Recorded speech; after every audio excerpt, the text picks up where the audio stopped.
car, trying to build up the courage to knock on that stranger's door.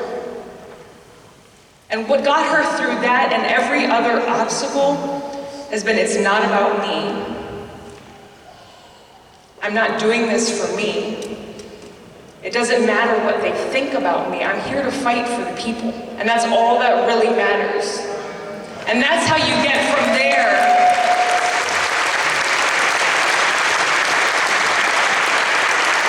to every decision that she's made. So from the state house, she has served on the city council, she's served in Congress, the decisions she made in the military. It is always in this place of how can I best be of service? And you'll see that in her life. Another thing I get, or that people say that is, I think is pretty funny, is how is she gonna stand up against Donald Trump? Like if they're on the debate stage, like how is she gonna, can she handle him?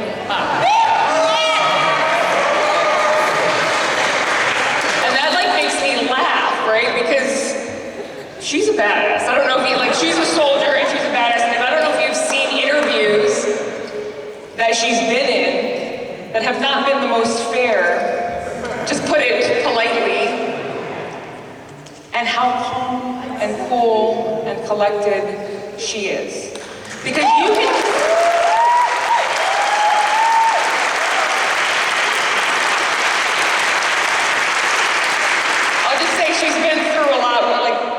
Trump doesn't have a chance. Because all those, when they do these personal attacks, again, it's not about her. It's not about, she doesn't have an ego where it's like, oh my gosh, they're attacking me.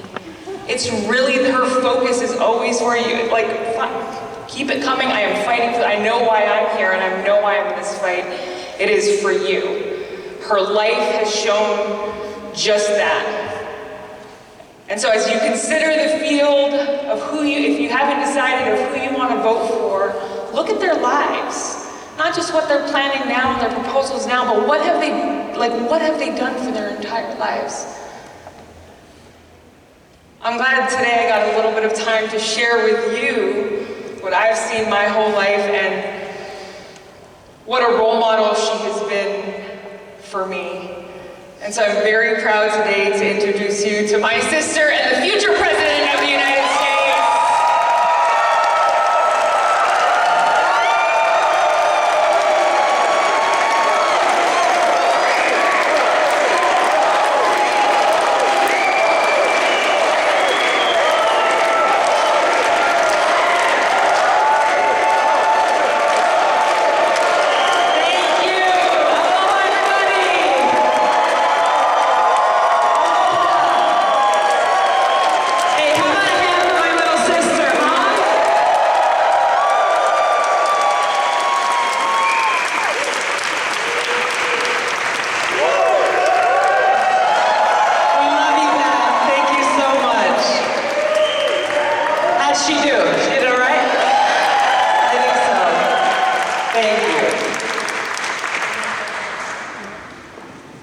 I love you.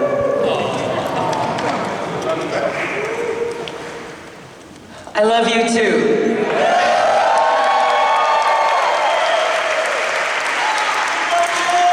It's so good to be here. Thank you all for making the time to come out tonight. It's good to be back in Los Angeles. See some familiar faces, welcome a whole lot of new ones. I'm pumped up.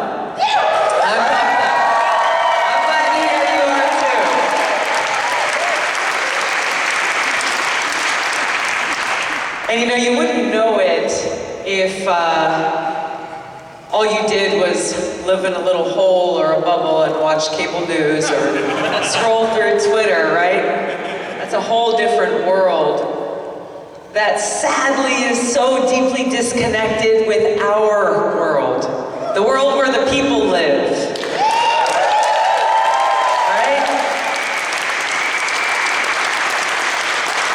I feel a little sad for those people who live in that bubble because they are missing out.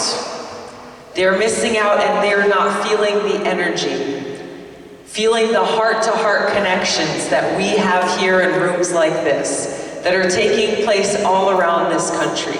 They are missing out on the heartbeat of our country and what is driving us, what is giving us this inspiration and this motivation, that even in these challenging times, especially in these challenging times, that we can all make time in our busy lives to gather in a hall like this, motivated by love. Motivated by love. Love for our country. Love for each other. Love for our planet. Fired up with full hearts, ready to do the work that is necessary to protect each other, to protect our planet, to fight for our future. And that's what this is all about. Now, my sister's going to be able to give my speech if I'm not careful, but she hit on the most important points of why we are gathered here, because of what's at stake. That we're gathered here motivated by this principle of service above self. We recognize how much and how long the government of the rich and powerful has caused so much suffering for the people. This is Katie, my friend from Hawaii.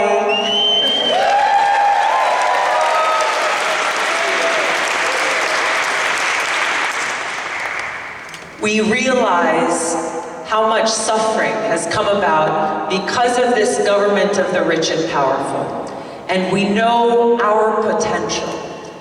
We are reminded, I just read Abraham Lincoln's Gettysburg Address again yesterday morning, and it was beautiful. I felt so inspired reading those few words, reminding us all about who we are and where we can go together.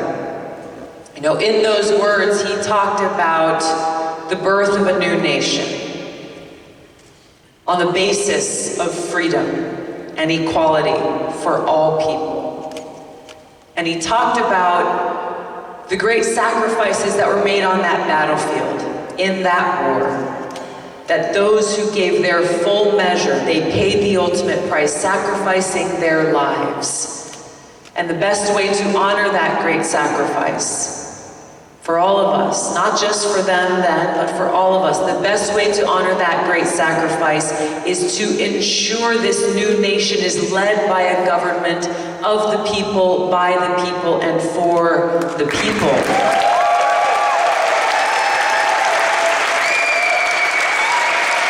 Powerful words. Powerful words that light the path forward for us, so we know what we must do. We know what we must do, and we also know that we are the only ones who can do it. Because when it comes right down to it, none of us are so naive as to think that we can sit on our couch at home and think that the self-serving politicians in Washington are all of a sudden going to have an epiphany and say, you know what? Yeah, we'll give up our big money special interests, PAC dollars. We'll give up the power that we have, the influence that we have, and instead really focus on how we can put the people first. It's not going to happen on its own. Why is that? Because those very few in the positions of power are afraid of losing it and will do all they can to protect it. There is nothing that can change that other than us, than we the people making sure that our voices are heard. And now we can go through some of the examples of the ramifications and the consequences of the status quo. What are the ramifications if we decide, you know what, going out and voting is hard. Going out and registering other people to vote is hard. Going out and campaigning is hard. Going out and setting your own life and your time aside to go out and do this work is hard. It can be challenging, yeah. Put your own interests aside for a time and go out and do the good work for others. So, you know what, let's just stay home. You know what will continue to happen? We'll continue to see a broken healthcare system that rewards the rich and punishes the poor. We'll continue to see healthcare laws that are written with carve-outs and loopholes that benefit big insurance companies and big pharmaceutical companies, while people in this country are left behind. We have tens of millions of people who are either completely uninsured or underinsured, meaning they are just one healthcare emergency away from financial disaster. Tens of millions of people right now. We have people reliant on Medicare for their healthcare, for their prescription drugs, for their medicine. And yet written into our healthcare law, it says that Medicare is not allowed to negotiate lower prescription drug prices with these big pharmaceutical corporations. Not allowed by US law. The very law that is supposed to be working for us, but it's not. And how does that happen? You've got some high-powered lobbyists who are paid a hell of a lot of money to go in there and get their seat at the table to help write these laws to benefit their bosses and increase their profits while leaving the rest of us behind. Well, we have price gouging going on by these big pharmaceutical companies, and people are literally afraid for their lives because they can't afford the medicine they need. And here's the worst part about it all, is the United States government is the largest purchaser of prescription drugs of anyone in the world. Anyone in the world. We as taxpayers are their biggest customer. So, we got any small business owners or business owners here?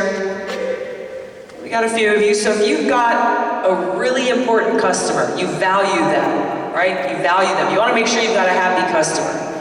The purchasing power that we have as taxpayers is huge. The leverage that we have is great. Imagine if we actually use that to serve the people, to drive these prices down, rather than just writing it away and giving it away in the laws we have now. This is the consequence of the status quo.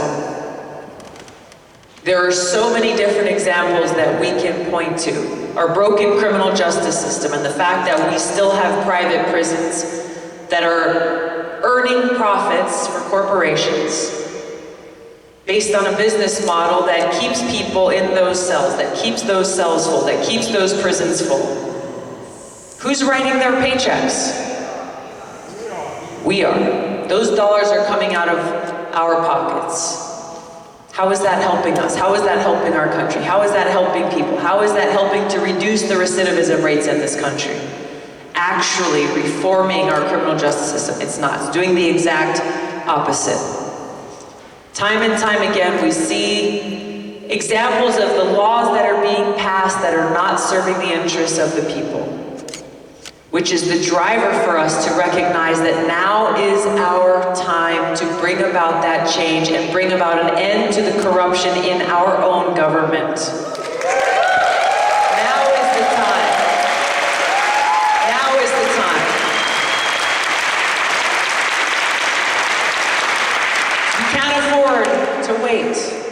We can't afford to wait.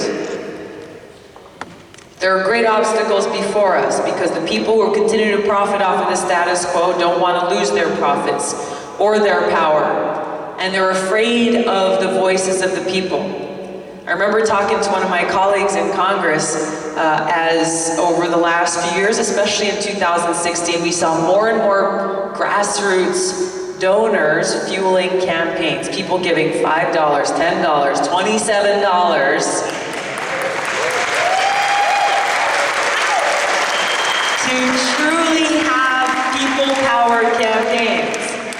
And I went to my colleague and I said, my God, this is amazing. This is amazing to see how many people are getting involved in this process. This is true people power.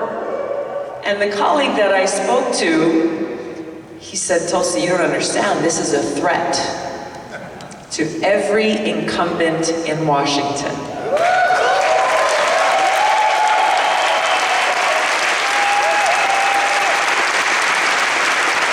But he wasn't smiling when he said it. He was dead serious. And he said, this is a threat. This means that you will have more people fueled by more grassroots donors running more people power campaigns, challenging the status quo, challenging the incumbents in office, threatening that power.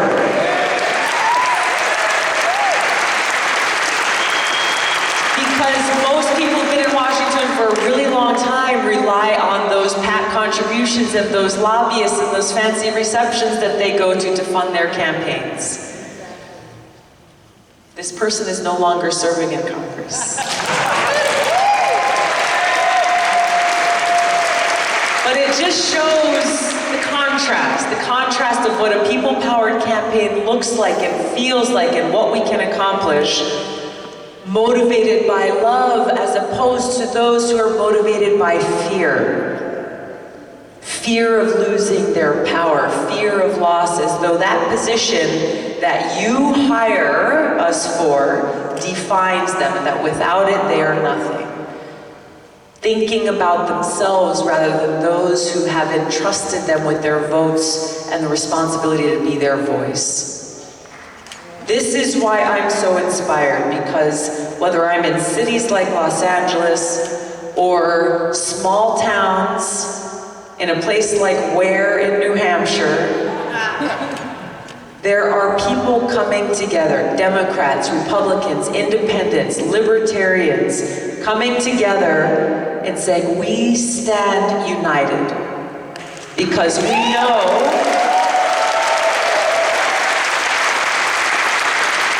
that united we stand, divided we fall, and respecting each other as fellow Americans, drawing our strength from that appreciation that we have for the freedoms and principles that make up the bedrock of our country, provide us that space to be able to bring our ideas together, putting those principles of service above self at the forefront, caring for each other and solving problems, actually solving problems.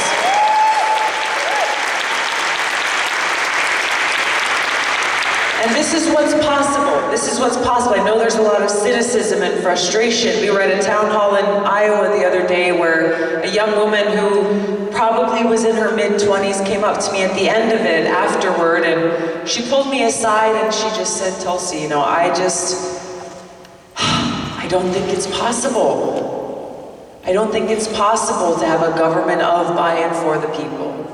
I don't think it's possible to trust that we would have a government who would, once we end these wasteful wars, then take the dollars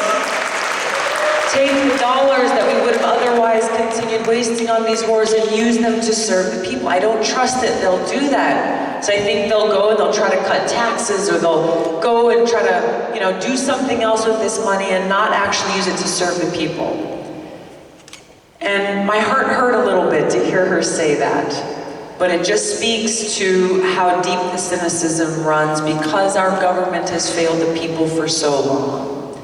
But what I shared with her is that, you know, what are your options here? What are your options? Are you going to turn your back and go back into your own little safe space and pretend like none of this is going on? And continue allowing the status quo, the rich and powerful, to run away with things? Or are you going to stand up and fight? Stand up and fight. Because what do we do for those we love? We fight for those we love. We protect those we love. Remembering always the example set by Dr. King.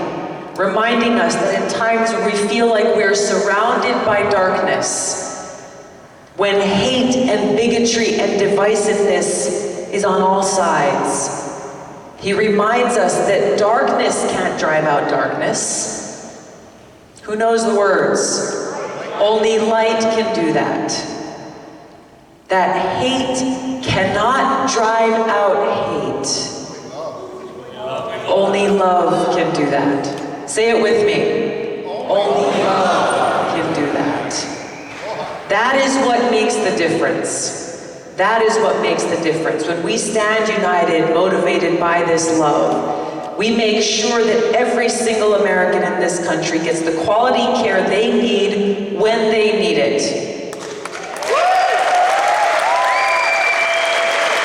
No ifs, ands, or buts.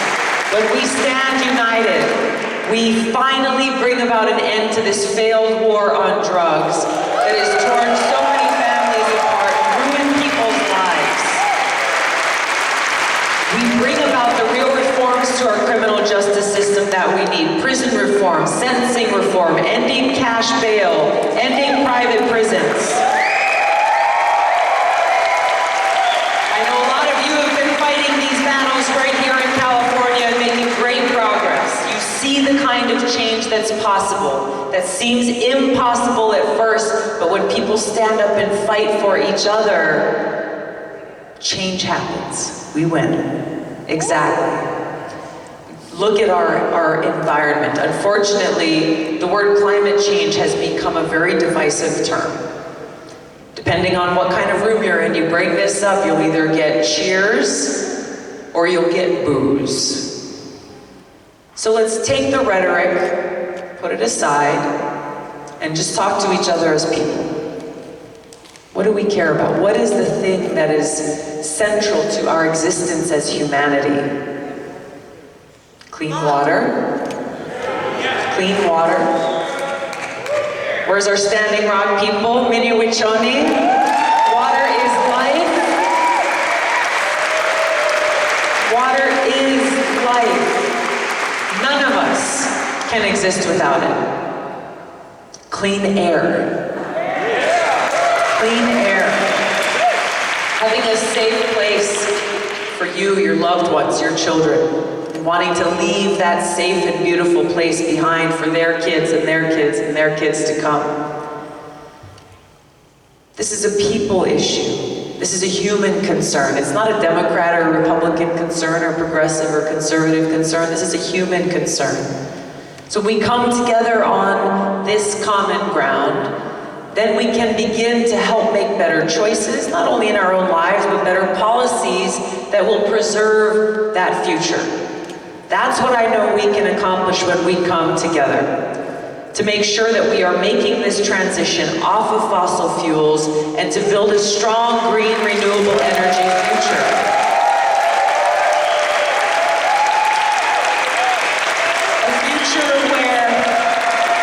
A future where you're not forced to choose between a good-paying job and ruining our environment or no work and protecting our environment. That's a false choice. We can and must have both.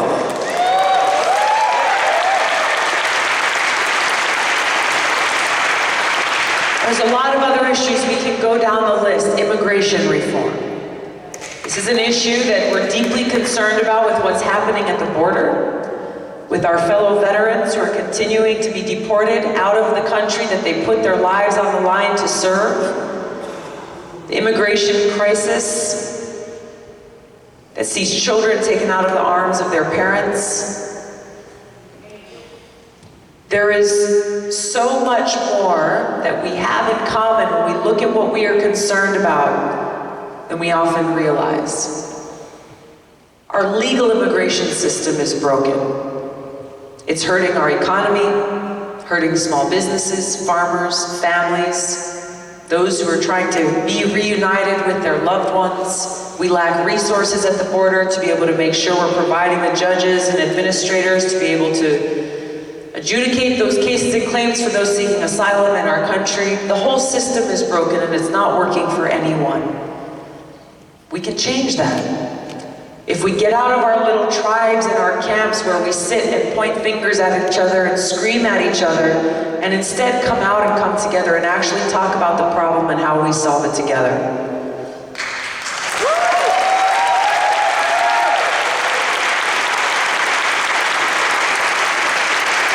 There are a number of other issues that I'm sure we'll talk about a little bit more in the questions and answers, but you know that there is an issue that's central to the rest of these. That issue is the cost of war. The cost of war.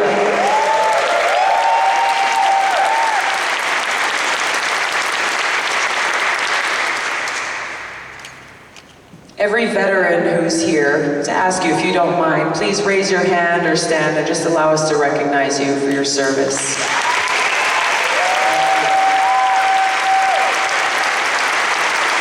Thank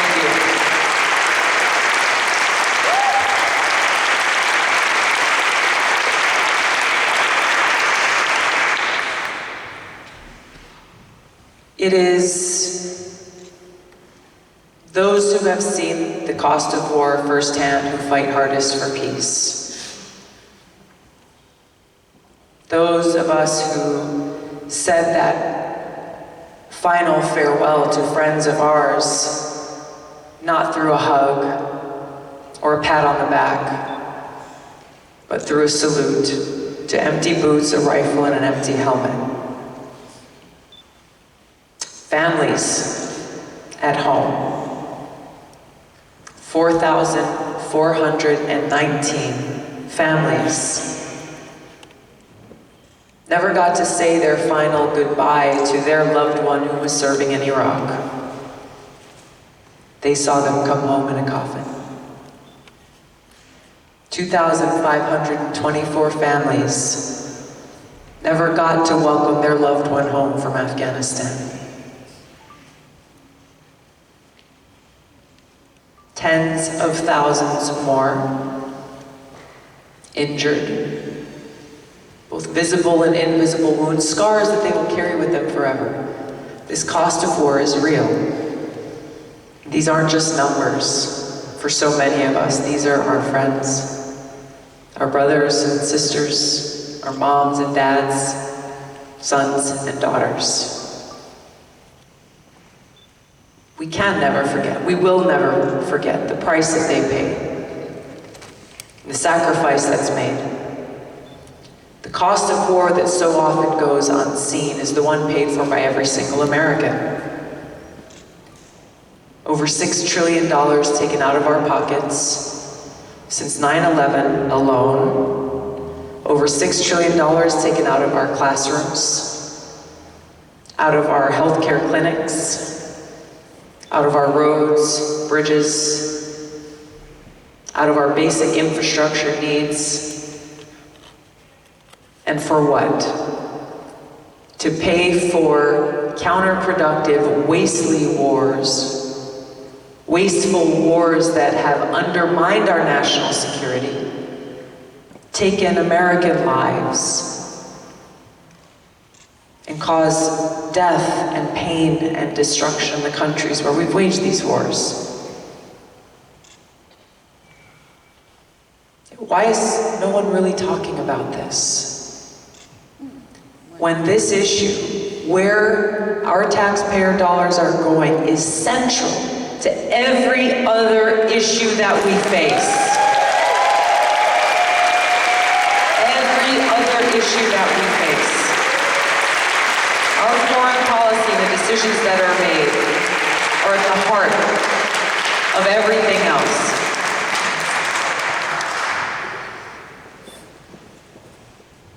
So we talk about the cost of war and why we must end it. We can see the connection, we can connect the dots.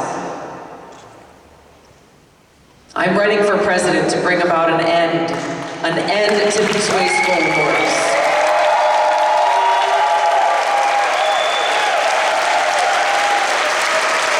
To end these wasteful wars, this new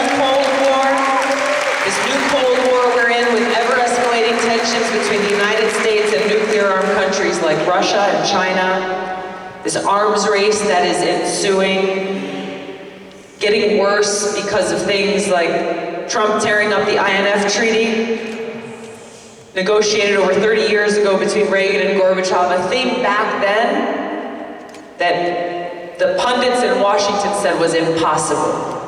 This was an impossible agreement. Why did they do it? These two guys who were supposedly rivals and adversaries came together, negotiated this historic treaty for the sake of peace and the safety of their people, all of their people.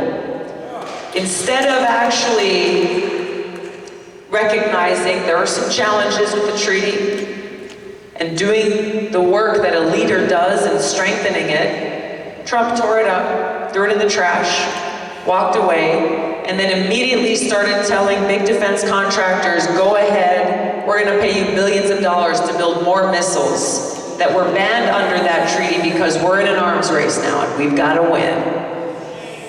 But guess what? There is no winning in this. There is no winning in this race. There is only a loss of safety and security, not only for the American people, but for the world. The only ones who are laughing their way to the bank is the military-industrial complex that's building more of these bombs.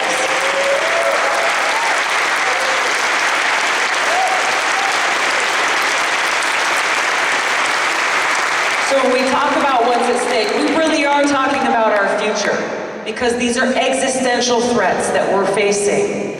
With these increasing threats, nuclear strategists are talking about we're closer to the brink of nuclear catastrophe than we ever have been before. This is real. We're not here to play games. We are fighting for our lives and fighting for our planet and fighting for our future. That is why we will never quit. We're not going home. We're just getting started.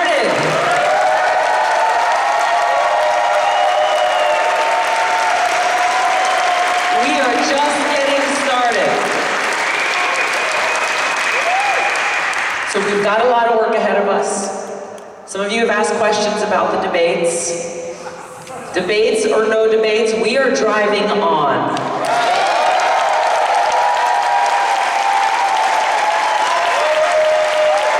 And let me tell you why. Let me tell you why, because we know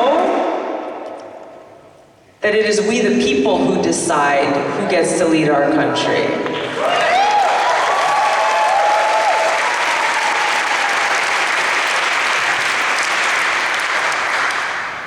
They forget that sometimes.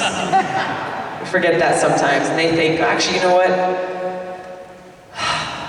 People aren't really paying attention, they don't really care, so hey, let's just winnow down the number of people who we think you should be able to choose from. Let these people in Washington, they have your best interests at heart, right? No. We're not playing that game anymore.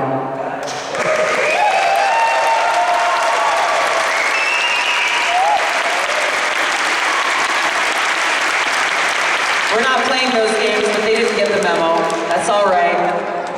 We're driving on. So March 3rd is a really big day here in California. March 3rd is your Democratic primary. It is earlier this year than it ever has been before, which means you have a unique ability to help impact the momentum and message that you send to the country. So what I'm really trying to say is, y'all got a lot of work to do. We have a lot of work to do. We have a lot of work to do. You have a big state with proportional delegates. It's no winner take all. So with your support, I know we can do very well here in California. With your support, our movement can build and continue to grow. And it is with this movement that is about bringing people together, putting the interest and the well-being of the people in our country and our planet at the forefront of the decisions our leaders make, bringing about a government of, by, and for the people that will allow us to truly bend the arc of history away from war and towards a bright future with peace, opportunity, prosperity, and equality for all people.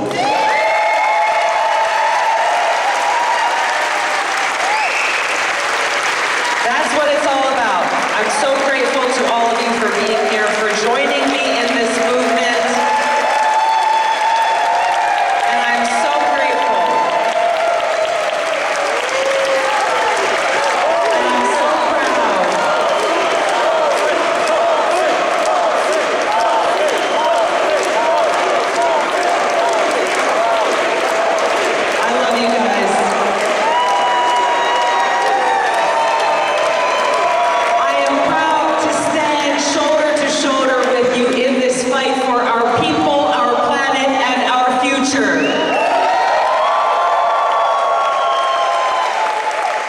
you so much. We're gonna have time for a few questions here.